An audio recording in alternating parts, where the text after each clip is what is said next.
पढ़ेंगे phylum Annelida. अगला phylum है एनिलिडा, ANNELIDA। इसके पहले पढ़ा था नेमेटोडा। नेमेटोडा के पहले प्लेटीहेल्मिन्थेस, और प्लेटीहेल्मिन्थेस के पहले शेलेंटेटा, पॉलीफेरा और प्रोटोजोआ। तो नेमेटोडा में एस्केरिस आता है, प्लेटीहेल्मिन्थेस में फीता क्रेमिनी स्टीनिया सोलिया, शेलेंटेटा में हाइड्रा, और शेलेंटा पॉलीफेरा में ल्यूकोसोलेनिया, साइकन, स्पंज वगैरह। प्रोटोजोआ में अमीबा, पैरामीशियम, यूबिलिना। अब जो अगला जो फाइलम है एनिलिडा, ANNELIDA। एनिलिडा का शाब्दिक अर्थ जो खोजकर्ता थे वो थे लेमार्क। 1801 में इन्होंने इसका नाम दिया था लेमार्क, और आगे इसमें मेयर MAY दिया। 1953 में इन्होंने इसको और विस्तार दिया। क्या है एनिलिडा? माने एनुलस। ये जो शब्द दिया है एनुलस माने होते छल्ले, और ऑर्डिनिस माने दिया इन्होंने धारण करने वाले। वे जंतु जो छल्ले धारण करते हैं उनको बोलते हैं एनिलिडा। छल्ले धारण करने वाले जंतुओं को एनिलिडा में रखा गया है। ये इसका शाब्दिक अर्थ है। ग्रीक भाषा में जैसे नहीं, ये हर एक फाइलम का शब्द का नाम है। छल्ले धारण करने वाले जंतु, बहुकोषीय जंतु। कैरेक्टर क्या है इसमें? अपन लोग पढ़ेंगे केंचुआ, और केंचुआ को वैज्ञानिक नाम है फेरेटमा पोस्थ्यूमा, और सामान्य रूप से अधोम कहते हैं, नेरेस, हेडुनेरिया, और भी कई है ये उदाहरण। तो कैरेक्टर में सबसे पहला जो कैरेक्टर होगा आपको हमने बताया था, अधिकांश इसके जंतु कुछ छोड़ करके, जैसे केंचुआ छोड़ करके समुद्री होते, यानी इसके जंतु जल में पाए जाते हैं मोस्टली। लेकिन कुछ जंतु जो टेरेस्ट्रियल या नमी में पाए जाते हैं, मेराइन होते हैं, और ट्रिप्लोब्लास्टिक होते हैं। ट्रिप्लोब्लास्ट का मतलब क्या होता है? एक्टोडर्म, मेसोडर्म और एंडोडर्म। मतलब फाइलम एनिलिडा में भी ट्रिप्लोब्लास्टिक हमने आपको बताया था। Porifera diploblastic, Coelenterata diploblastic. इसके बाद सभी जंतु ट्रिप्लोब्लास्टिक होते हैं, एक्टोडर्म, मेसोडर्म और एंडोडर्म। दूसरा क्या दिया है इसमें? इसके जो सेगमेंट होते हैं, खंड होते हैं, प्रत्येक खंड में क्या होता है? सेप्टा लगा होता है। सेप्टा का मतलब रेलगाड़ी के डिब्बे जैसा।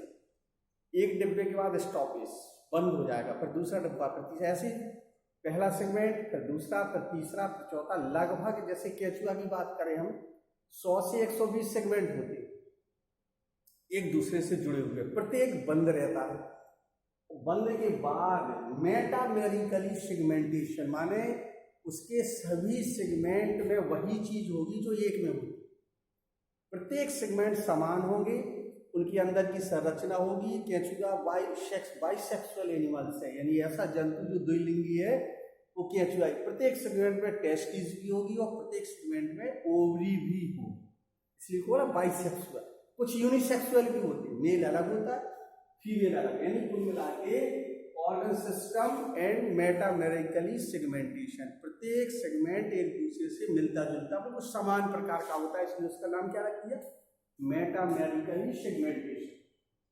अगला दिया है, मैं आपको पिछली बार में बताया था, झूठी शीलोम पाई जाती है। यहां पर सत्य ट्रू शीलोम प्रेजेंट है, फाल्स नहीं है। फाल्स पिछले वाले में थी, यानी जो नेमेटोडा पढ़ा था उसमें फाल्स बॉडी कैविटी, इसमें क्या है? ट्रू माने सत्य सीलोम, जिसका नाम क्या दिया? साइजोसी, SCHIZOCOE है। साइजोसी कैविटी का नाम है, SCHIZOCOE है। True Siloam present. इसके बाद और भी महत्वपूर्ण एक कैरेक्टर है। केंचुआ में blood vascular system, circulatory system या रुधिर परिसंचरण तंत्र क्लोज्ड टाइप का होता है। ये क्लोज्ड ओपन क्या है? क्लोज्ड का मतलब होता है जैसे अपने शरीर में रुधिर धमनियों द्वारा जा रहा है, सिराओं द्वारा वापस आ रहा है, ये क्लोज्ड हो गया। ऐसे ही इसमें भी है। इन जंतुओं में ब्लड एक निश्चित नलियों के द्वारा जाता है, ब्लड वेसल्स के द्वारा, और ब्लड वेसल्स के द्वारा वापस आता है। हालांकि बहुत कॉम्प्लिकेटेड ब्लड वेस्कुलर सिस्टम है एनिलिडा का, लेकिन अपन लोग ये केवल पढ़ेंगे इसमें क्लोज्ड टाइप का ब्लड वेस्कुलर सिस्टम पाया जाता है, बंद प्रकार का। ओपन टाइप का नहीं होता, ओपन टाइप का अगले फाइलम में मिलेगा, उसको बताएंगे आपको। तो क्लोज टाइप का ब्लड वेस्कुलर सिस्टम होता है। और एक और इसका विशेष character, tube within tube. केंचुआ क्या है, जैसे एक नली जैसा है, उसके अंदर आहार नाल डली हुई है एक नली जैसी, यानी एक नली तो ये है, ये केंचुआ हो गया, उसके अंदर आहार नाल भी पड़ी हुई है। तो ट्यूब विद इन ट्यूब, नली के अंदर नली पाई जाती है। समझा की बात। तो मुख्य कैरेक्टर क्या, मेटामेरिकली सेगमेंटेशन नंबर 1, दूसरा दिया ट्यूब शीलो प्रेजेंट, और तीसरा दिया है ट्यूब विद इन ट्यूब, नली के अंदर, यानी केंचुआ जैसे है सभी इसी प्रकार के होते हैं। नली है, उसके अंदर आहार नाल, एलिमेंट्री कैनाल भी नली जैसी पड़ी हो, तो ट्यूब विद इन ट्यूब। ये जो रेस्पिरेशन करते हैं, श्वसन करते हैं गिल्स के द्वारा, जल में पाए जाते सबको पता, या बॉडी सरफेस से, त्वचा के द्वारा, बॉडी सरफेस या गिल्स के द्वारा रेस्पिरेशन में श्वसन करते हैं। और एक और महत्वपूर्ण कैरेक्टर है, अपने जैसे चोट लग जाती है, पर लोगों को ब्लड निकलने लगता है, कहता है रेड कलर का ब्लड निकलता है, लेकिन केंचुए के शरीर में या एनिलिडा के शरीर में वो रेड कलर नहीं निकलता। क्यों नहीं निकलता है? क्योंकि इसका जो अपन को पता है, ये लाल रंग किसके कारण, कौन सा पिगमेंट है, हीमोग्लोबिन, हीमोग्लोबिन मिला रहता है, इसलिए वो रेड कलर होता है। हीम धन ग्लोबिन, लोहे की प्रोटीन है। यह हीमोग्लोबिन अपने ब्लड के दो भाग, प्लाज्मा और ब्लड कार्बसेल्स। प्लाज्मा होता है 55% और ब्लड कार्बसेल्स आरबीसी डब्ल्यूबीसी प्लेटलेट्स कितनी होती है, 45%।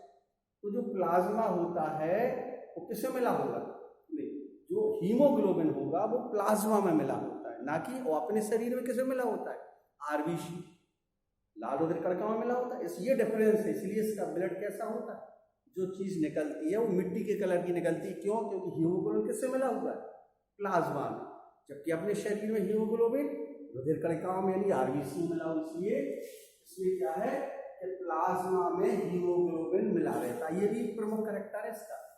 इसके बाद है अगला एक्सक्रीशन, उत्सर्जन। आपने सुना होगा, जैसे उत्सर्जन में अमीबा में किसके द्वारा होता है, कॉन्टेक्टाइल वैक्यूल्स के द्वारा, बॉडी सरफेस के द्वारा, दूसरे जंतुओं में रेडियोलॉजी में फ्लेम सेल्स के द्वारा, निमेटोडा में प्रोटोनियोफिडिया के द्वारा। यहाँ पर केवल एक शब्द है नेफ्रीडिया द्वारा, और नेफ्रीडिया 3 प्रकार के होते हैं, प्रोटो, मेटा और ये, यानी कुल मिला के नेफ्रॉन हमने बताया था, जो नेफ्रॉन अपनी किडनी के अंदर ब्रकनलिका पाया जाता है, उसी से नाम रखा है इन्होंने nephridia. Septal nephridia, pharyngeal nephridia और इंटेगुमेंटी नेफ्रीडिया, तीनों प्रकार की नेफ्रीडिया फाइलम एनिलिडा के जंतुओं में, केंचुआ वगैरह में ये पाया जाता है। सेप्टल, फेरेंजियल और इंटेगुमेंटी नेफ्रीडिया। नेफ्रीडिया मीन्स उत्सर्जी अंग है ये। तो इसके द्वारा होता है एक्सक्रीशन। एक्सक्रीशन माने क्या होता है, उत्सर्जन। उत्सर्जन होता है नेफ्रीडिया द्वारा, नेफ्रीडियल अंग है, इसमें उत्सर्जन होता रहता है। तो कुल मिला के ये कैरेक्टर हो गए। एक बार और सुन लीजिए। एनिलिडा का मतलब होता है छल्ले धारण करने वाले जंतु।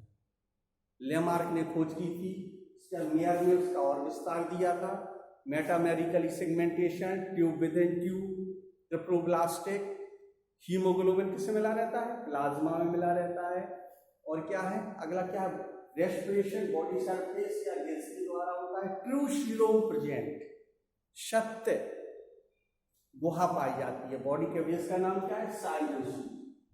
और एक्सक्रीशन किसके द्वारा होता है, उत्सर्जन किसके द्वारा होता है, नेफ्रीडिया के द्वारा। इस प्रकार से ये अपन लोग कौन सा पढ़ रहे हैं, फाइलम एनिलिडा के 6-7 मुख्य कैरेक्टर। और मैं आपको बताया केंचुआ का वैज्ञानिक नाम बताइए, फेरेटमा पोस्ट्यूमा, जो किसानों का मित्र है।